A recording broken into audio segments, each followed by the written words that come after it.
के हर कीर्तन में बैठते समय और कुछ ऊंच नीच का ध्यान न हो।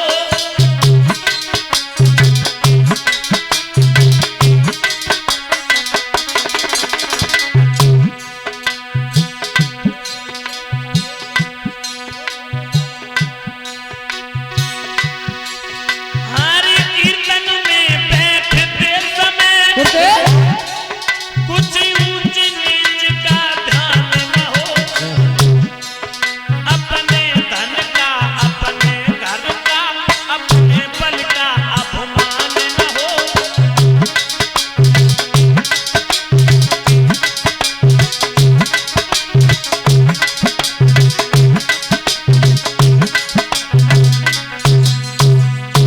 भगवान की भक्ति में, भगवान की पंडाल में कथा सुनते समय ऊंच नीच का भेदभाव होना नहीं चाहिए। अपने घर का, अपने बल का, अपने धन का अपमान नहीं होना चाहिए, याद रखना। क्योंकि ये श्रीमद् भागवत महापुराण भगवान कृष्ण का वाङ्मय रूप है। जिस समय भगवान कन्हैया अपने धाम के लिए जा रहे थे, तैयारियां हो रही थी कि भगवान अपने धाम को जाएंगे, उसी समय उनके प्रिय सखा उद्धव जी आए और उद्धव ने हाथ जोड़ करके कहा कि हे कृष्ण, तुम तो जा रहे हो, लेकिन संसार के लोगों का कल्याण कौन करेगा? कोई साधन तो बतला दीजिए।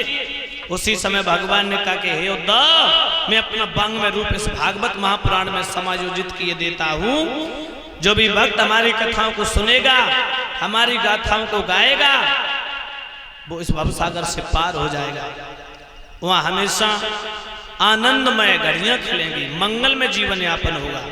तो भक्त बड़े ध्यान पूर्वक, भगवान की इस कथा का महत्व बहुत बड़ा होता है। श्री सूत जी कहते, ऋषियों, महाभारत के युद्ध में कई अक्षौणी सेना का विनाश हुआ था। और एक बात ध्यान रखना बहना, महाभारत भी कोई बड़ी बात को लेकर के नहीं हुआ था जगत राम भैया। अगर द्रौपदी दुर्योधन से परीक्षित महाराज ये न कहती कि अंधे के अंधा पैदा हुआ, तो महाभारत भी नहीं होता। परीक्षित जी इधर ध्यान रखो, महाभारत द्रौपदी अगर दुर्योधन से ये न कहती कि अंधे के अंधा पैदा हुआ, तो महाभारत नहीं होता।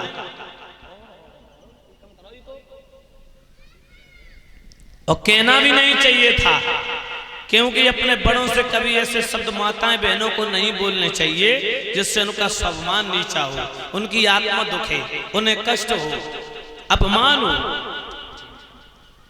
कभी अपने से बड़ों का हमेशा आदर करना चाहिए, कभी उनसे ऐसे शब्द नहीं बोलने चाहिए जो उनकी आत्मा दुखे। महाभारत के युद्ध में पांडव 5 के 5 ही बने रहे, कौरव सारे के सारे समाप्त हो गए। दुर्योधन ने अपने गदा से भीम और आज दुर्योधन के मध्य में जब युद्ध हुआ, दुर्योधन की जंघाओं को भीम ने तोड़ दिया। दुर्योधन आशा होकर जमीन पर गिर पड़ा। सियार कुत्ता नोच रहे थे, चील कौआ अपने चोंच का प्रहार कर रहे हैं और अपने बदन को बचाने के लिए, अपने बदन की रक्षा करने के लिए छटपटा रहा है। तब तक इसके मित्र अश्वत्थामा आए और दुर्योधन का मित्र अश्वत्थामा आने के बाद कहा, युवराज, अंत के समय अगर तुम्हारी कोई इच्छा अधूरी हो तो आप बताएं, आपकी इच्छा पूर्ण करूंगा। उसी समय दुर्योधन कहने लगा, अश्वत्थामा, मरने के लिए मैं अपने अंतिम श्वासों को गिन रहा हूं, लेकिन मेरे दिल में एक इच्छा है। क्या? मैं हंसते हंसते अपने प्राणों को त्याग दूंगा अगर आप हमें 5 पांडवों के कटे हुए सर ला करके दिखा दो। 5 पांडवों के कटे हुए सर ला के हमें दिखा दो, उसी समय हंसते हंसते प्राणों को त्याग दूंगा।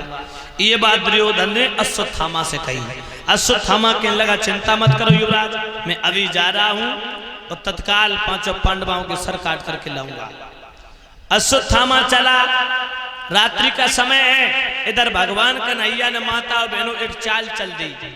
जिस शिविर में द्रौपदी के 5 पति लेटे थे, पांडव लेटे थे उस जगह पांडवों के पुत्रों को लिटा दिया, और जिस जगह पुत्र लेटे थे वहां पर पांडवों को लिटा दिया। ये भगवान कन्हैया की चाल थी। अश्वत्थामा रात्रि के समय चला, पांडव समझ के वो सर काट लिए। सर काट करके दुर्योधन के पास में जाकर के पहुंचा, कहा ले राय, हम तुम्हारी अंतिम इच्छा पूरी करने के लिए 5 पांडवों के सर काट लाए। दुर्योधन के लगा, अश्वत्थामा तूने तो आज मेरे मन की तमन्ना जो मेरी दिल की थी वो पूर्ण कर दी, तूने मेरे मन का काम किया। ला उस पापी भीम का सर उठा करके दे जिसने अकेले ही बाहुबल पे अनेक मार्तियों का वध किया, हमारे भाइयों का वध किया, और मुझे भी इस जमीन पर उसने परास्त करके डाल दिया, मेरी जंघाएं तोड़ दी। एक सर उठाया, दुर्योधन ने अपने हाथों में दबाया, हथेली के बीच में दबाने के बाद जैसे दबाया वो सर ऐसे फट गया जैसे पका हुआ तरबूज फट जाता है। दुर्योधन को शंका हो गई, कहने लगा दुर्योधन, अश्वत्थामा तूने ये क्या किया? ये 5 पांडवों के सर नहीं है, ये तो पांडवों के पुत्र हैं। ओरे पापी, मेरी दुश्मनी पांडवों से थी, पांडवों के पुत्रों ने भला मेरा क्या बिगाड़ा था? तूने तो मेरे वंश को ही नष्ट कर दिया। अंत के समय दुर्योधन को भी धर्म की याद आई है भक्तों, कहा तूने तो मेरे वंश को ही नष्ट कर दिया। अरे भाई, पांडव कोई गैर नहीं है, वो भी अपने थे। मैंने तो 5 पांडवों के सर मांगे, लेकिन तू 5 पांडवों के पुत्रों के सर काट लाया। इसी शोक में दुर्योधन ने अपना प्राण त्याग दिए। इधर जैसे ही सुबह हुआ, माता द्रौपदी अपने पतियों के दर्शन करने के लिए चली, तो क्या देखा कि पति तो नहीं है, पुत्र हैं, वो भी धड़ पड़े हैं। सर काट करके अश्वत्थामा ले गया।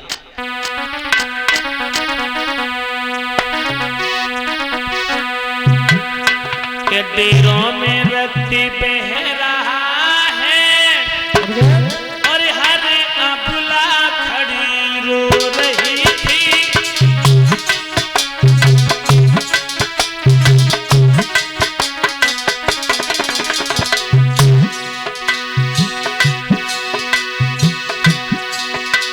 डेरों में रक्ति बह रहा था,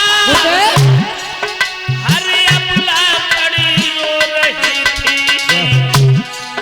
द्रौपदी बाल बिखराए हुए लालों पर पड़ी रो रही थी।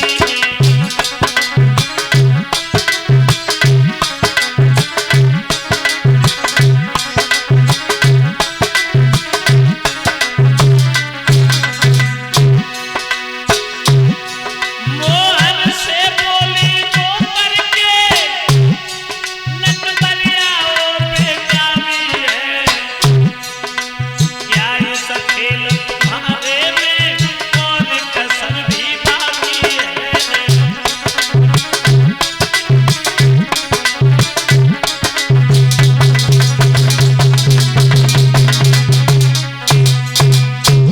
उसी समय द्रौपदी ने जब देखा, कहा भगवान, हे भगवान, ये तुमने क्या किया? द्रौपदी अपने 5 पुत्रों के धड़ के ऊपर बिलक रही है। माताओं, सर अश्वत्थामा काट के चला गया, ले से पड़ी है पुत्रों की। आज माताओं, जिस मैया के 5-5 पुत्रों की हत्या हुई हो, 5-5 बेटों का वध हुआ हो, वो मैया कैसे धैर्य धारण कर सकती है? भगवान कन्हैया आए, द्रौपदी कहने लगी, प्रभु ये क्या हुआ? भगवान कहने लगे, द्रौपदी ये सब मैंने किया, तुमने? बोले हाँ। भगवान कन्हैया से हाथ जोड़े, भैया ऐसा क्यों किया तुमने? उसी समय भगवान कहने लगे, हे द्रौपदी की बात सोचो, जो दशा तुम्हारे पुत्रों की है, अगर इस बिस्तर पर, इस स्थान पर तुम्हारे पति लेटे होते तो जो दशा तुम्हारे पुत्रों की हुई वही दशा तुम्हारे पतियों की होती। ये सब मैंने तुम्हारे सतत धर्म की रक्षा करने के लिए, तुम्हारे स्वास्थ्य को बचाने के लिए ये सब मैंने नाटक रचा। इधर भीम ने जैसे ही देखा 5 पुत्रों की लेस पड़ी है, गदा उठाई, अर्जुन ने गांडीव को संभाला, कहा द्रौपदी तुम अपने केस बांधो, मैं प्रतिज्ञा आज भरी इस सभा के बीच में कर रहा हूं कि अगर मैंने अपने पुत्रों के कातिल को तुम्हारे चरणों में न डाल दिया तो मैं लौट करके मुंह नहीं दिखाऊंगा। भगवान कन्हैया कहने लगे अर्जुन तुम प्रण बहुत जल्दी कर लेते हो। अर्जुन कहने लगे जब प्रभु आप हो तो आप के साथ में भला में किस बात की शंका। चले पांचों पांडव। इधर अश्वत्थामा दुर्योधन की लेस पर रो रहा था, जाकर के अश्वत्थामा को पकड़ लिया, घसीटते हुए खींचते हुए अश्वत्थामा को द्रौपदी की तरफ लेकर के आ रहे थे पांचों पांडव।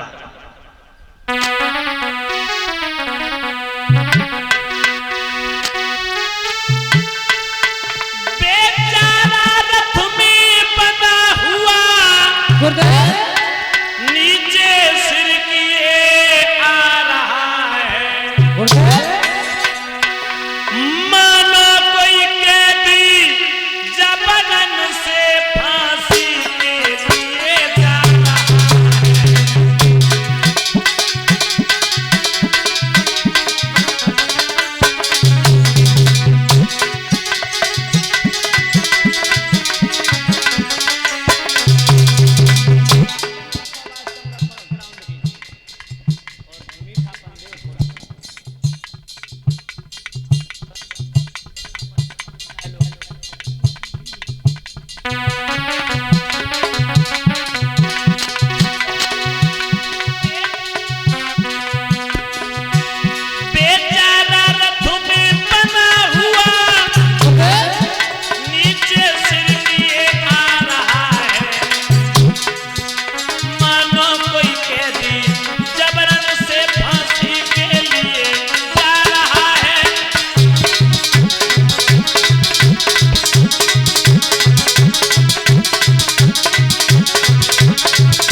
अश्वत्थामा को खींच करके द्रौपदी के पास में लाए। और ये कौन सा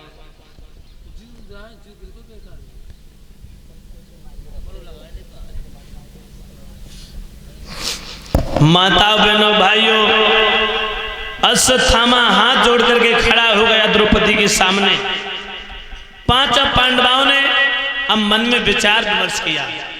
अर्जुन बोले धर्मराज से भैया इस पापी को कौन सी सजा दें, क्योंकि इसने 5 पुत्रों की हत्या की है, ये मेरे बेटों का कातिल है, हत्यारा है। धर्मराज कहने लगे अर्जुन काम वो करो जो धर्म के विरुद्ध ना हो, समाज के लोग ये ना कहें कि पांडवों ने अधर्म किया। उसी समय भगवान कन्हैया से कहा अर्जुन ने हे केशव, हे देवकी नंदन, हे द्वारकाधीश, इस पापी को कौन सी सजा दें? इसने 5 पुत्रों की हत्या की है, सोते समय मेरे पुत्रों का वध किया, सर काटे। उसी समय भगवान कन्हैया कहने लगे अगर तुम हमसे पूछ रहे हो तो हमारी समझ में तो एक बात है, क्योंकि जो मैं कहूंगा वो बिल्कुल सत्य कहूंगा। और भगवान ने समझाया 5 पांडवों को, सुनो अर्जुन के ब्राह्मण चाहे कैसा भी हो पर उसे मारना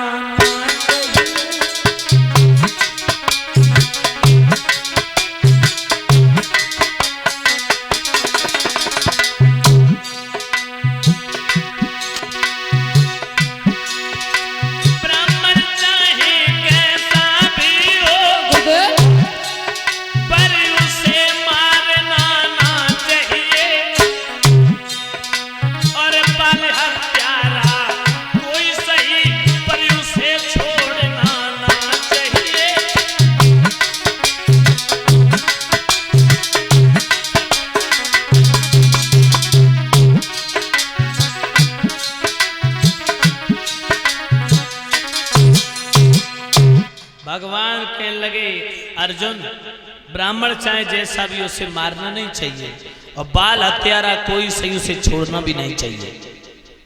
अर्जुन ये ब्राह्मण है, मारना नहीं। भीम भैया बाल हत्यारा है, छोड़ना नहीं।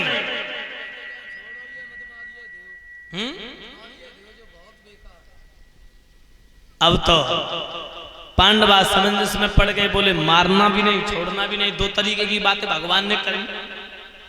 बोले पुत्रों का कातिल है, इसे छोड़ना नहीं, लेकिन अर्जुन ये ब्राह्मण है, मारना नहीं।